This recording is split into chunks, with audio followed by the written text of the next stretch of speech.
has named Mr. Hassett to Economic Post, Mr. Greer to Trade Chief. Tell us about these two folks and kind of what that means for some President-elect Trump's kind of trade policies here. Yeah, so, Kevin Hassett was named to the National Economic Council, the NEC chair. This is not a Senate-confirmed position.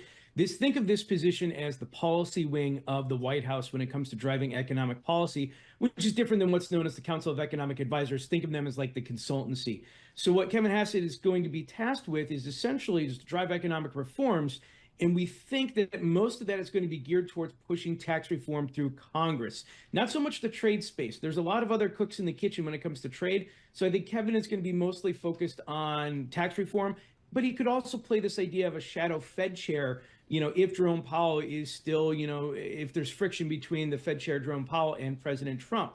On the other hand, you have Jamieson Greer, who's going to be the trade representative. Think of him coming from Robert Lighthizer cloth. He was chief of staff to, the trade representative in Trump's first term, very much pro-tariffs. And obviously, this is one of the situations you're just talking about in terms of tariffs being a negotiation tool. That's certainly the correct way to look at it. But also just remember, President Trump means what he says when it comes to tariffs. And if he gets a deal that he doesn't like, these tariffs can come, and they can come fairly quickly. President Trump said day one. It's probably not going to happen day one, but 90, 120, 150 days later, these tariffs could come.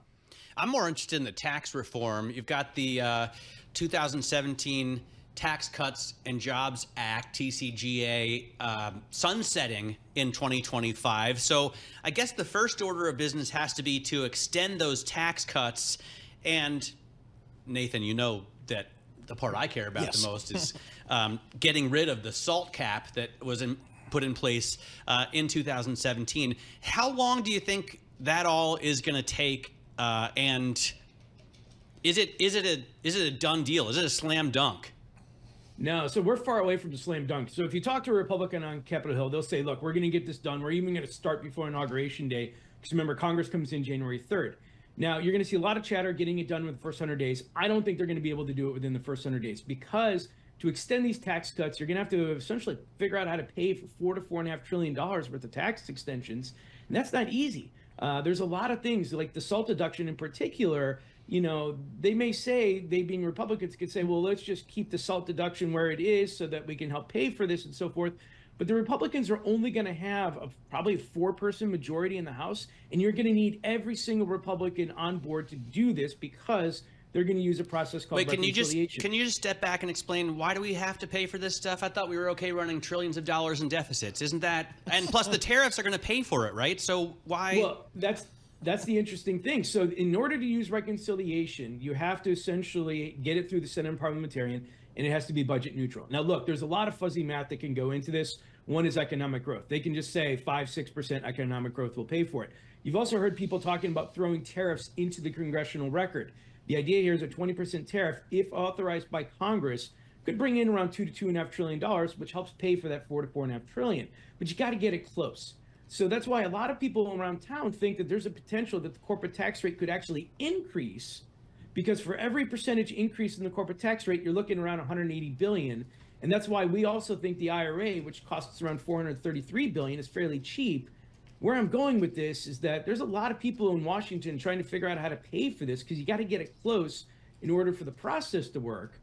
And it's going to be a very tall task. So that's why I think tax reform is more likely going to be an April, May, June issue of next year rather than in the first quarter. Can it be retroactive? It can only to a certain extent. I mean, it can't go back, many, many years. But there's small provisions that can be retroactive. But we don't think that's going to be the case for a lot of this. We think it's going to be forward-looking. All right, so if tax reform is not a first 100-day type thing, what in reality do you think the to-do list is for this new administration in the first 100 days? So just to go back to the tariff argument, obviously President Trump was not lying when he says day one he's going to sign an executive order. I would also just remind folks that most executive orders are symbolic in nature, but not in this case, because the power of the presidency is more powerful when it comes to tariffs. In that executive order, there's essentially 4 ways President Trump can implement a tariff. 3 of those, like Section 301, Section 232, what you need to know about that is most likely if President Trump goes down that route, the executive order is going to say he's going to direct the Commerce Department to come up with an analysis, which will take 2 to 3 months. After that analysis, then the tariffs can go into fruition. where I'm going with this is that tariffs are a negotiation tool, and this is specifically one of President Trump's top two priorities, I think, for the first quarter. The other one is immigration. And you can certainly see this with President Trump's picks and in his cabinet. He's picking populist folks in the tariff space and in the immigration space, but then he's picking Wall Street friendly folks when it comes to, Treasury and other aspects that are more of the business case scenarios. So you're going to get a lot of soap opera discussions taking place in the next year, but tariffs and immigration, I think, are President Trump's top two priorities, and these are areas that he can move quickly on and not have to wait for Congress. Hey, what about mass deportations? There's been so much talk about that, and it seems to me that would be the most immediately inflationary policy.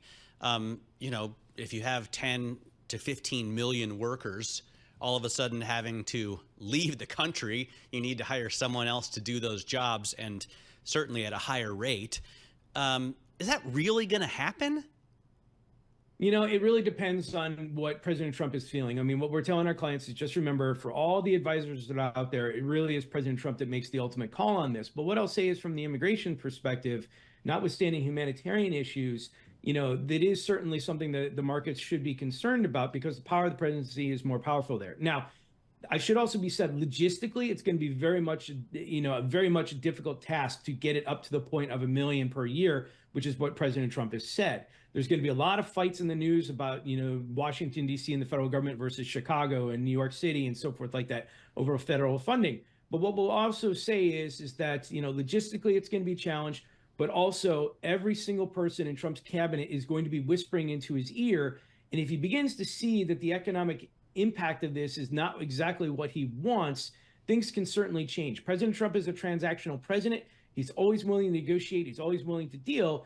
And I don't think he's going to make a final call on a lot of these things until, he gets all the information for him. But does he care about inflation that much, Nathan? I mean, I've heard from a lot of Republicans that he wants this to be a legacy building presidency in which he would actually cut U.S. spending, get rid of the bloat, for real, drain the swamp. And if you're going to trade a little bit of inflation for that, it might be a good deal in the long run. Yeah, I mean, President Trump is not one to save for a rainy day. I mean, we certainly saw, we don't anticipate debt ceiling fights coming back anytime under the Trump administration, just because the fiscal hawks, I think, are going to have to get in line with Trump's goals. But, there's been a lot of chatter about draining the swamp, the Doge Commission, if you will, Elon Musk calling for $2 trillion to be cut from the U.S. budget. Well, there's only 1.7, discretionary spending out there. So you're going to have to touch things like Social Security, Medicare, Medicaid. And a lot of what Elon Musk and Vivek Ramaswamy are pushing for require an act of Congress, a bipartisan act of Congress, something that the filibuster still applies. So the question that we have for the Trump administration is trying to cut all the spending and inflation and so forth like that. On one hand, President Trump wants a fair deal. These tariffs are a very valid threat / risk opportunity, but he also wants stocks in the green. Yep, absolutely. Nathan Dean, thank you so much. We're going to be leaning on you heavily in the days and weeks to come. Nathan Dean, Senior Policy Analyst, Bloomberg Intelligence. He's